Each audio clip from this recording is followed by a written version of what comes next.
So let's raise the big questions tonight. EVM hacking as is being alleged. Where is the proof? Is the Congress making EVMs the scapegoat for its defeat?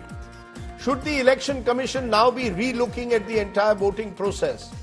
Should we be returning, and that's the big question, should we now return to paper ballots? Are they a better system than the EVMs? Just some of the questions we'll raise tonight. My first guest is Dr. S.Y. Quraishi, former Chief Election Commissioner, joins me.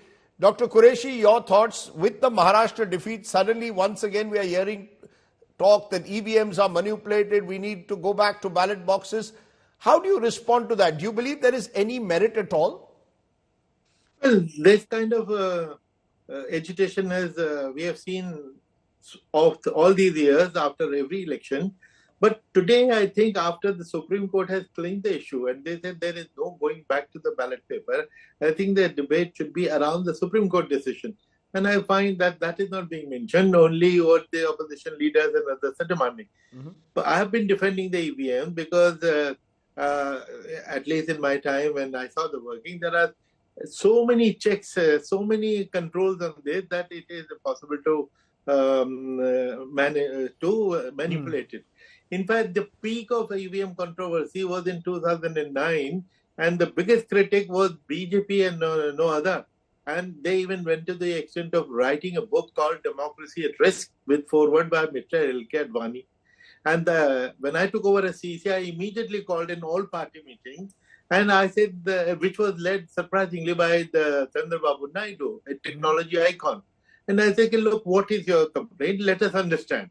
And he said, well, look, we are not saying that EVMs have manipulated the result in the past or they're going to do it in the future.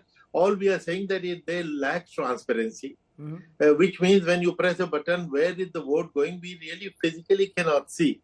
I said, what is the solution? He says, introduce VVPAT, voter verifiable paper audit trail. And he explained how it will work. And believe me, in the same meeting, we took the decision. It's a very good suggestion. We decided to adopt it. We wrote to the two factories to start developing it. So now the focus of the debate should be entirely on VVPAT, where there are some unanswered questions for sure. Now, are you saying now there are two views? I was yesterday at a discussion where Mr. Chidambaram said that he has no problem with EVMs, but they should be backed by a verified paper trail that goes up to 100% in the case of close contests, and every voter must have the right to know, maybe in a separate ballot box, that verified paper trail slip should be there. And 100% counting should be done. Do you agree? 100% counting of verified paper trail?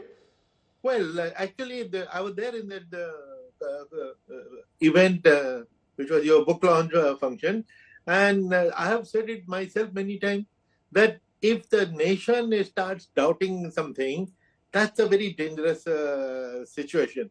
And therefore, even if I was in the position, I would count 100% once for all.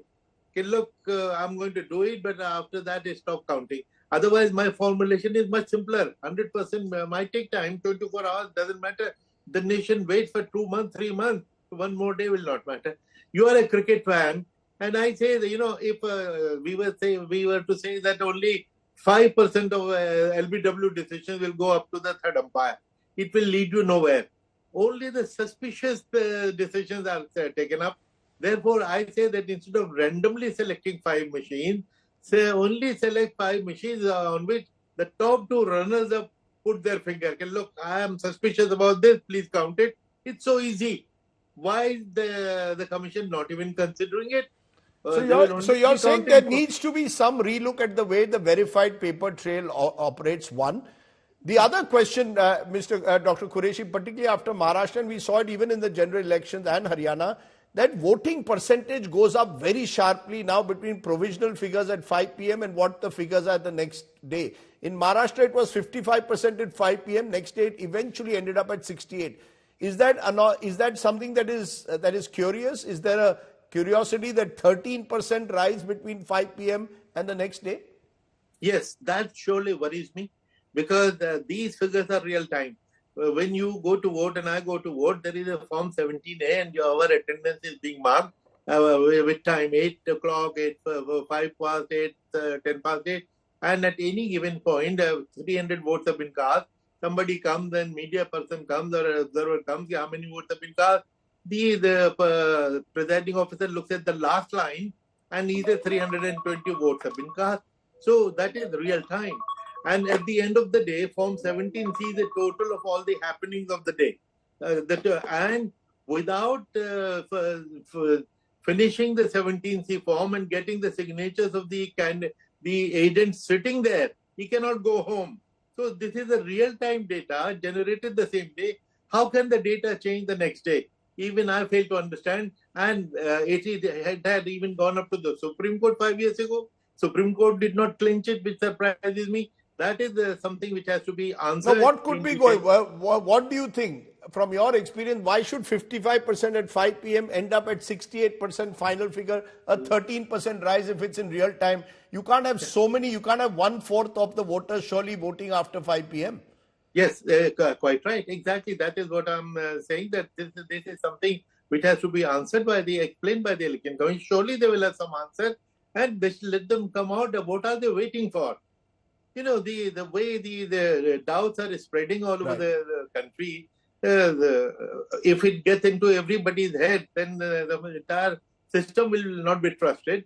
So Election Commission should come out and explain in a national televised media conference exactly what are the numbers and why are the discrepancy happening, which had never happened before. Okay, let's leave it there, Dr. Quraishi. What you're suggesting is at least a review of the process and greater transparency and explanations, particularly when it comes to this rise in provisional to final numbers as well as the verified paper trail. I appreciate you joining me here on the show.